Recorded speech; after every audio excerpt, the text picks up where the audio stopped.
विद्वान, आंबेडकरी विद्वान, दुर्दैवाने म्हणावं लागतं हे मला.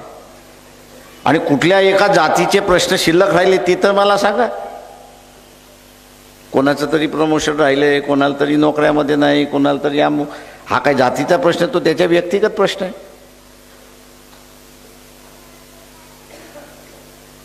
आणि म्हणून या बदललेल्या परिस्थितीला लक्षात घेणं अत्यंत महत्त्वाचं आहे. नाही तर येरे माझ्या मागाप्रमाणे असणारं चालायला लागलो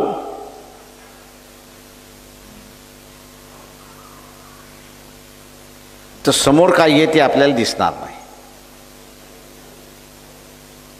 आणि म्हणून जे समोर दिसतंय त्याला असणारं आपण म्हटलं पाहिजे की हे दिसणारं अमुक अमुक आहे आणि त्याच्याबद्दल मत व्यक्त करणं हे कोणाला काय वाटतं ह्याची पर्वा करण्याची अजिबात गरज नाही. आणि केल्यानंतर मारामारीला येत असेल तर मी अगोदर सांगितलं त्याला ठोकून काढा.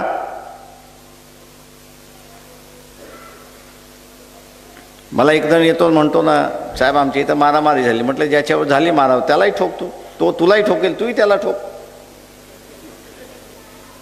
तुझ्या हातात घरात दंडुका आहे की नाही आहे? काढ एकदा दंडुका. अहो त्याच्या पाठीमागे एवढं पोलीस आहे. म्हटलं आले तू ठोक. म्हटलं मग मी तुझ्या पाठीमागं पोलीस उभे करतो म्हटलं.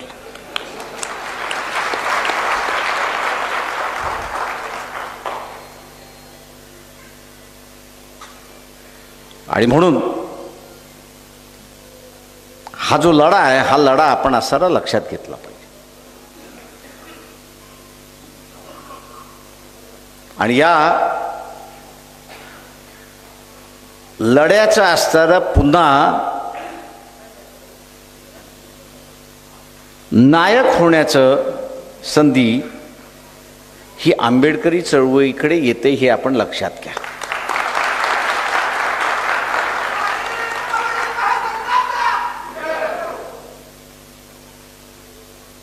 किधर भी चलो ही घोषणा नाही आली.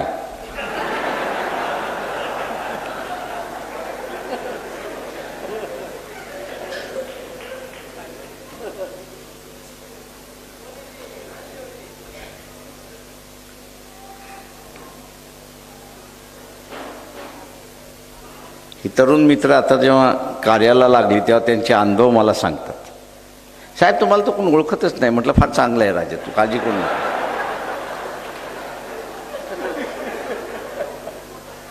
त्या बिचाऱ्याच्या लक्षात येत नाही की तो किती समोरचा बेरकी आहे.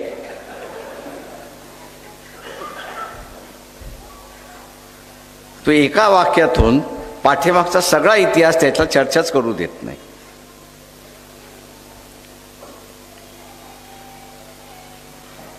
आणि म्हणून हे नायकत्व स्वीकारायचं की न स्वीकारायची ही असणारी एक संधी असं मी त्या ठिकाणी मानतोय.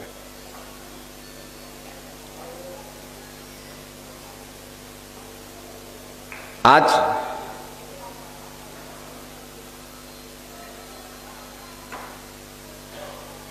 व्यवस्था कुठल्या दिशेने बदलणार हे आपल्या विरोधकांनी आपल्याला असं दाखवून दिलं.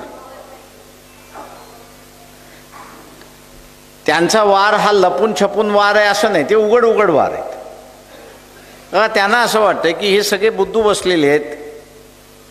जेव्हा उद्या विचारलं यांनी की बाबा हे का केलं तर तुम्हाला मी म्हटलं होतं ना हे काय केलंय ना, तुझ्याच साक्षीने केलेलं आहे.